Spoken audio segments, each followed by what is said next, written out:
Hallo vriende en baie welkom by vandag se oordeenking. Het jy al ooit gevoel asof jy in 'n diep, donker put sit waaruit daar geen ontsnapping is nie? Soms gooi die lewe ons in situasies in wat so donker is dat ons nie eens weet waar die lig is nie. Dit kan 'n skielike krisis, intense eensaamheid of geweldige hartseer wees. Vandag kyk ons na 'n historiese oomblik waar iemand letterlik in so 'n put beland het en wat ons daaruit kan leer.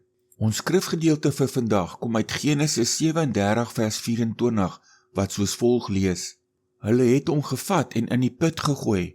Die put was leeg, daar was geen water in nie. As ons na die historiese agtergrond van hierdie gebeurtenis kyk, sien ons die rou werklikheid van Josef se omstandighede. In die nabye ooste was hierdie putte dikwels diep met gladde mure en 'n nou opening aan die bokant. Dit was onmoontlik om op jou eie uit te klim. Toe sy eie broers hom daarin gooi, was dit nie net 'n fisiese put nie, dit was 'n totale ineenstorting van sy lewe. Hy was alleen en in die donker sonder enige hoop. Menslik gesproke het dit gelyk asof Josef se storie daar sou eindig. Maar die skrif wys vir ons dat God nie deur die bose planne van mense die diepte van 'n put of die mure van 'n tronk beperk word nie.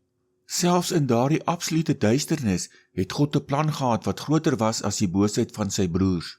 Die put was nie die einde van sy lewe nie, maar die begin van God se pad. God sou hom in Egipte gebruik om sy familie en die Egiptenare van die komende hongersnood te red. Hier is 'n skriftuurlike feit om onsself aan te herinner. Geen put is te diep en geen duisternis is te skrikwekkend waaruit God jou nie kan red nie. Die skrif wys regdeur die geskiedenis dat God se almag groter is as ons diepste krisisse. God is soewerein. In Jeremia 32 vers 27 sê die Here self: Ek is die Here, die God van alle mense. Is daar iets wat vir my onmoontlik is?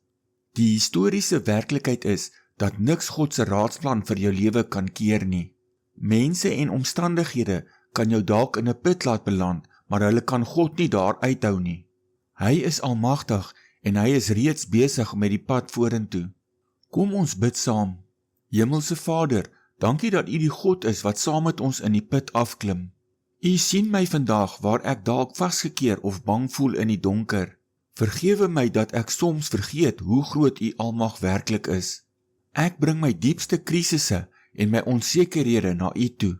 Dankie dat geen situasie vir U onmoontlik is om op te los nie. Ek vertrou op U uitkoms en U perfekte tydsberekening. Help my om vandag in U vrede te rus, selfs wanneer ek nog op die uitkoms wag.